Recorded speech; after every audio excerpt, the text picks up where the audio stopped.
ბათუმი ჩაერთოთ, სადაც მიმდინარეობს სილამაზის კონკურსი მის საქართველოს სახელად ბოვიდო, რომელიც ძალიან გავს დღევანდელ ყველა გზა ადრე რომში მიდიოდა, ქრისტიანული საქართველოსთვის კი სვანეთში. მაღალმთიანი მხარე მტრების შემოსევების დროს რელიგიური საგანძურის ერთ-ერთ უმთავრეს საცავს წარმოადგენდა. მათი გადამალვა უმოკლეს დროში უნდა მომხდარიყო, ამიტომ სიწმინდეების მცველები ფასდაუდებელი ხატებისა თუ ჯვრების გასახიზნად საჩხერიდან რაჭაში და შემდეგ სვანეთში გადასასვლელად უმოკლეს გზებს იყენებდნენ. ამ გზას ისტორიულად თამარის გზა ეწოდებოდა. თამარ მეფის საზაფხულო რეზიდენცია კი უშიშარი გული, ანუ უშგული იყო. აქ ჩვენ დროებაშიც აღნიშნავენ ფუსტობის დღესასწაულს, რომელსაც საეკლესიო საგანძურის მცველ ლაშქარს უკავშირებენ. ფუსტი სვანურად უფალს ნიშნავს. ფუსტის ლაშქარი კი უფლის სადიდებლად შექმნილ ხატებსა და ჯვრებს იცავდა. ეს სახელი რაჭის ერთ-ერთ სოფელს ფუთიეცად შემორჩა.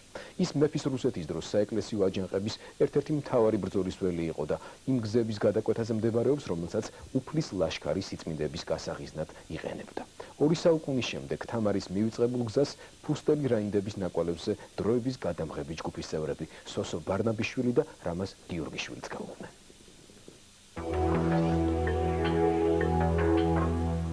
მაგას გეუნებოდი, მასი ავაცალოთ და გამჩალდება და მოვყირებთ, ევიღებთ ბიჭო.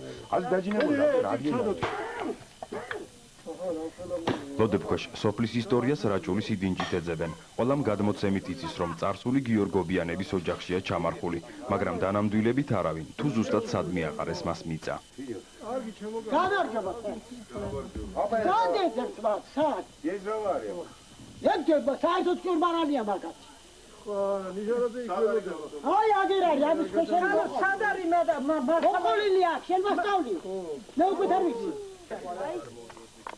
სოფლის განძი დაახლოებით საუკუნის წინ დაიკარგა, მოგვიანებით შემთხვევით სახლის მშენებლობისას იპოვნეს. დაზიანებისგან დასაცავად ოჯახის უფროსმა მას თუნუქის რამდენიმე ფურცელი დააფარა და ისევ მიწა მიაყარა. ფუტიეთელების აზრით წარსული ლოდის ქვეშ უნდა იყოს, თუმცა ადგილიდან დაძვრას სპეცტექნიკის დახმარებითაც ვერ ახერხებენ.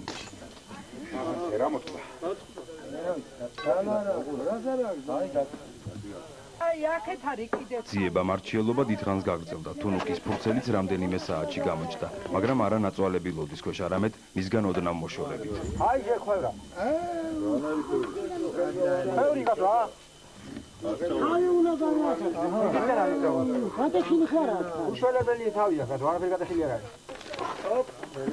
ქვევრს უშველებელი ძირიც აქვს, რამდენადაც დაუჯერებელი არ უნდა იყოს, 365 ფუთიანი, ანუ 5800 ლიტრიანია. მის შესავსებად ღვინო ადრე სოფლის ყველა მცხოვრებს მიჰქონდა და ჭირსათულ ხენში ვაზის ნაჟური არავის აკლდებოდა. გადმოცემით რეკორდსმენი ჭურჭლის ჩამოსატანად 2 საუკუნის წინ 9 მარხილი გაცვდა. რაჭისკენ მიმავალი უმოკლესი გზა მაშინ საჩხერეზე გადიოდა. ეხლა რო ის გზა იყოს, ჩვენ ესე კი აღარ ვიბოდიალებთ. ჩვენ დავიწყეთ სიარული ისი როდის, აი ტყიბულზე და ქუთაისზე. თორე ასე დადიოდა ყველა ჩვენი. ყველა ცხენებით გადაგვიყვანდნენ იქა და დავიძებოდით მატარებელს და წავიდოდით გიგიგიგინი. რამდენ ხანში გავივლით ჯაბო ამ მანძილს? 3 კილომეტრები რამდენი საათი შემდგარა? მამა ავთანდილ გიორგობიანის ექსპედიციამ ის მარშრუტი უნდა გაიაროს, რომელსაც აკაკი აგლაძე გიგინ-გიგინით გადიოდა. ამ გზით უძველესი დროიდან მოსახლეობის გარდა ფუსტელი რაინდებით სარგებლობდნენ. ფუსტი სვანურად უფალს ნიშნავს.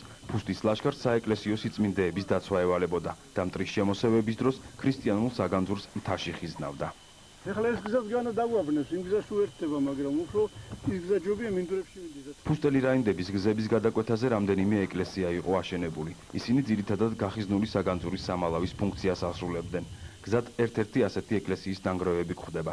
იოანე ნათლისმცემელის მონასტერი 1890 წელს გაუქმდა. აქ ღვთისმსახურების მოშლას მამა ავთანდილი 1893 წელს ქუთაისი მამისონის გზის გაყვანას უკავშირებს.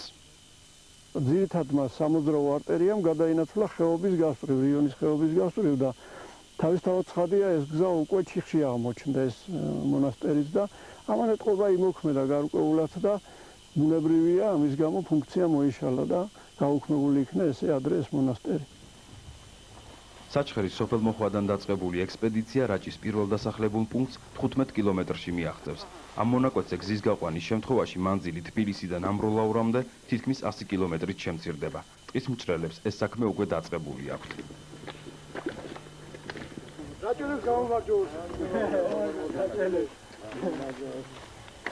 რაჭველები ექსპედიციის დაწყებიდან 4 საათში მალაქია სვანის ობელისკთან გვხვდებიან. სოფელ ფუტიეთის მკვიდრს წითელმა ტყვიამ 1924 წლის აჯანყებისას აქ მოუწია.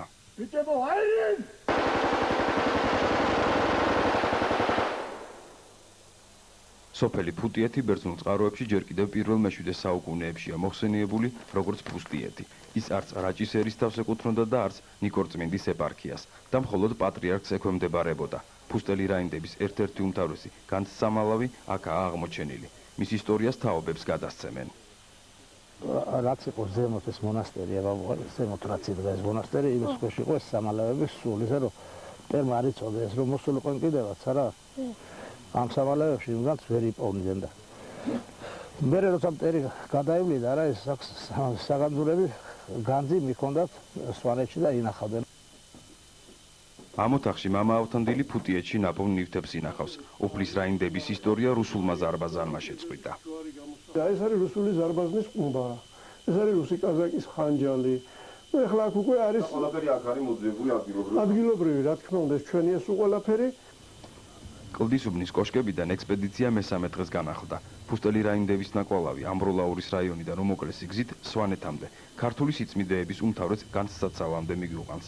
ფეხით 10 კილომეტრია სავალი. აქ გზის გაყვანის შემთხვევაში თბილისიდან სვანეთამდე მანძილი თითქმის განახევრდება. თუმცა მუდმივი მეწყერების გამო ექსპედიციას მანძილის დაფარვა უკვე არსებულ გზაზე სამხედრო მანქანითაც გაუჭირდა.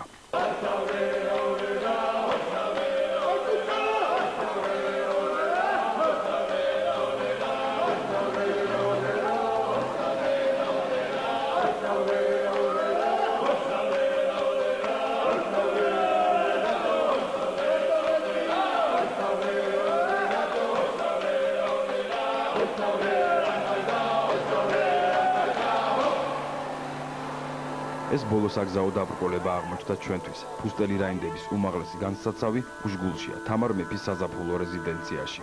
გზა საჩხერიდან მესტიამდე ისტორიულად თამარის გზის სახელს ატარებდა. აქაური მუზეუმები დღემდე ინახავენ იმ სიწმიდეებს, რომელიც ბარიდან მთაში მტერს გამოარიდეს.